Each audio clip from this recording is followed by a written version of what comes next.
হাদিসে নবীজি বলছেন আল মারউ মা'a মান আহাব, যে যাকে ভালোবাসবে।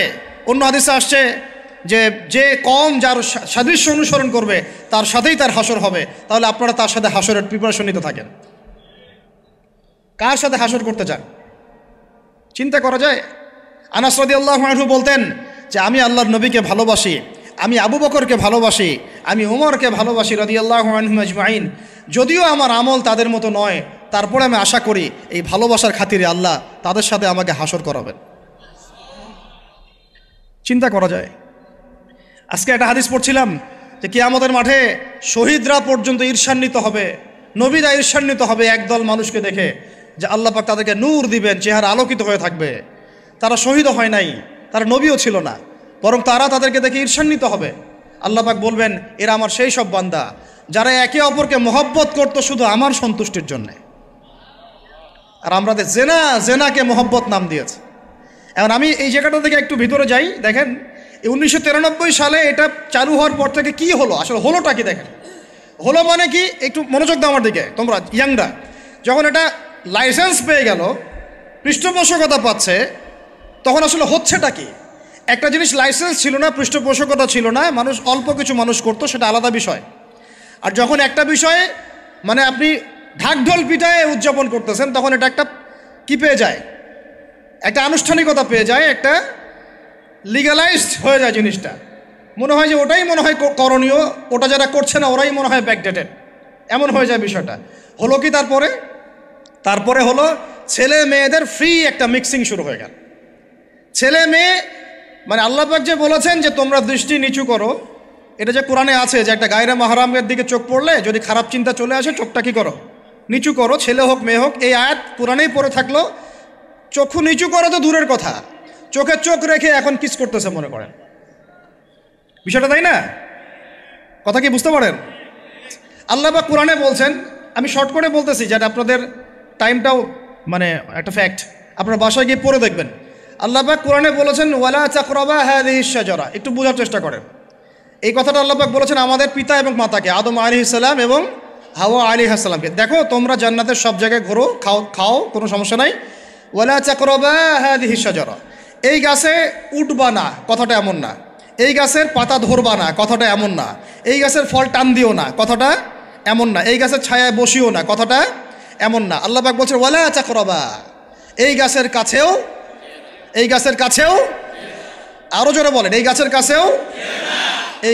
কাছেও যেও না।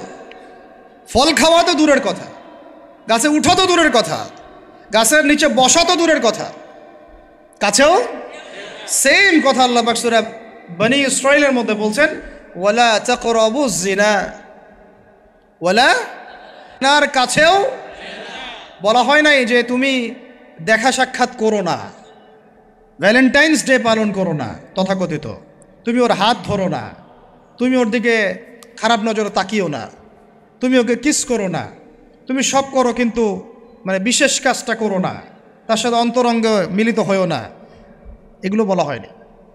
কি বলা হচ্ছে? ওর কাছেও। আর আমরা এখন কাছে যেও না আল্লাহ কোরআনে বলেছেন, আর সমাজ বলতেছে এটাই হলো কাছে আসার গল্প। এটা কি কাছে আসার? তাহলে কোরআন একদিকে যাচ্ছে, সুন্নাহ একদিকে যাচ্ছে, আপনার ইসলাম একদিকে যাচ্ছে, আল্লাহ একদিকে, রাসূল একদিকে, সমাজ। তাহলে নিঃসন্দেহে এই সমাজের উপর আল্লাহর বরকত নাজিল হবে, আল্লাহর রহমত আসবে। এটা বোঝার চেষ্টা করেন। এরপরে কি হলো? 93 পর থেকে ফ্রি মিক্সিং বেড়ে গেল। এখন দিবস পালন, আপনি তো পরিবারের পিতামাতাও মেনে নিচ্ছে যে আরে এটা তো ছেলেমেয়েরা এখন করেই, সমস্যা কি? ফ্রি মিক্সিং বেড়ে গেল। ফ্রি মিক্সিং বাড়া মানেই জেনা বাড়া। এখন অবৈধ সম্পর্ক বেড়ে গেল, কেউ এটাকে জেনা মনেই করবে না। 500 টাকা 1000 টাকা দিয়ে জেনা করা যায় এক রাতের জন্য। জেনা হয়ে গেল সহজ, একদম সহজ। যেই জেনার কারণে সমাজে এমন মহামারী নেমে আসে, এমন রোগ নেমে আসে যেটা আগে কখনো ছিল না। করোনা তো কিছুই না, দেখেন সামনে আরো কি আসতেছে। ওটা তো কিছুই ছিল না, শুধুমাত্র জেনার কারণে, বেহায়াপনার কারণে, সমকামিতার কারণে এবং অশ্লীলতার কারণে আল্লাহ পাকের পক্ষ থেকে এমন এমন রোগ ব্যাধি আসে, বালা মুসিবত আসে, যা আগে কখনো পৃথিবীতে আসে নাই। আমাদের সবার প্রস্তুতি গ্রহণ করা উচিত। ভ্যাকসিন বানাইতে থাকেন এখন থেকেই। প্রস্তুতি মানে কি? প্রস্তুতি মানে ভ্যাকসিন। প্রস্তুতি মানে এটা নিবে না যে এগুলো থেকে আমরা দূরে থাকি, তওবা করে ফিরে আসি, এইটা ওদের কাছে প্রস্তুতি না। প্রস্তুতি মানে গজব আসুক, দেখা যাবে, ভ্যাকসিন নিব তখন। দেখা যাবে সমুদ্রের ঢেউ আসুক, আশ্রয় কেন্দ্র বানাবো, ওখানে গিয়ে থাকবো। দেখা যাবে সুনামি আসলে দেখা যাবে যে যে এলাকা উঁচু ওই এলাকায় সব মানুষকে এগিয়ে রাখবো। আমাদের প্রস্তুতি এইটা না যে আমরা আল্লাহর হারাম থেকে ফিরে আসি, তওবা করি, আল্লাহ বরকত দিবে, রহমত দিবে, মাফ করে দিবে। এটা প্রস্তুতি না আমাদের। এটাই হচ্ছে আমাদের বুদ্ধির অবস্থা। এই বুদ্ধি নিয়ে আমরা দাবি করি আমরা বুদ্ধিজীবী, এই বুদ্ধি নিয়ে আমরা সমাজ চালাই, এই মাথা নিয়ে আমরা সমাজ চালাই। কে টিকতে পারছে? ফেরাউন টিকতে পারছে? নমরুদ টিকতে পারছে? কে টিকতে পারছে পৃথিবীতে? আজ জাতি, সামুদ জাতি, কওমে নূহ, কওমে শুআয়ব, কে টিকতে পারছে? এখনকার নব্য যারা ফেরাউন, নব্য নমরুদ, নব্য আবু জাহেল, এরাও টিকতে পারবে? কোশ্চিন কালেও না।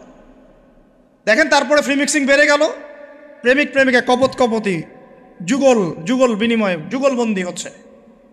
তারপরে জেনা বেড়ে গেল, পরকীয়াও বেড়ে গেল। জেনাও বেড়ে গেল, পরকীয়াও বেড়ে গেল। অথচ কোরআন বলছে জেনা করলে কোরআনের শাস্তি হচ্ছে 100 বেত্রাঘাত দিতে হবে। কতটা? আর ওইটা আপনি দিবস পালন করতেছেন এখন। আল্লাহ বলছেন এটা করলে 100 বেত্রাঘাত, আর 1 বছরের জন্যে ওই এলাকা থেকে নির্বাসন। এটা কোরআন বলছে, সূরা নূরের আয়াত 2 নম্বর 3 নম্বর আয়াত। এটা বলছে কোরআন, কথা বলছে এটা। আর সমাজ বলতেছে আসো কাছে আসার গল্প, আরও জেনা করো। আল্লাহ বলছেন কাছেও যেও না, আমি বলছি এটাই কাছে আসার গল্প। এরপরে বাড়লো পরকীয়া, এর সাথে আরও বিভিন্ন সিরিয়াল, হিন্দি সিরিয়াল, এইটা স্টার জলসা, জি বাংলা দেখে দেখে আমাদের একদম মাথাটা খারাপ হয়ে গেল আর কি। বাসায় বউ, বাইরে আরও 3টা 4টা, বাসায় স্বামী, বাইরে 3টা 4টা। এই সমস্যাটা রেয়ার না, অনেক বেশি বেশি ঘরে ঘরে ঢুকছে এটা।